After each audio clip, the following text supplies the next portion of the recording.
శ్రీ అనే తెలుగక్షరంలా నీవు నిలుచుంటే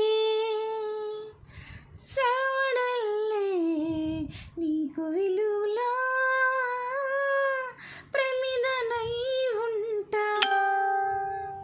ఓం అనే వేదాక్షరంలా నీవు ఎదురైతే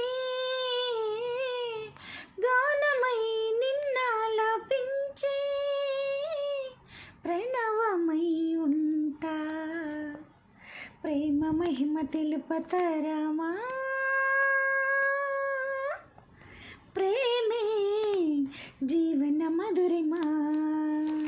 నేను నీకై పుట్టినానని, నిన్ను పొందక మట్టి కానని చెమ్మగి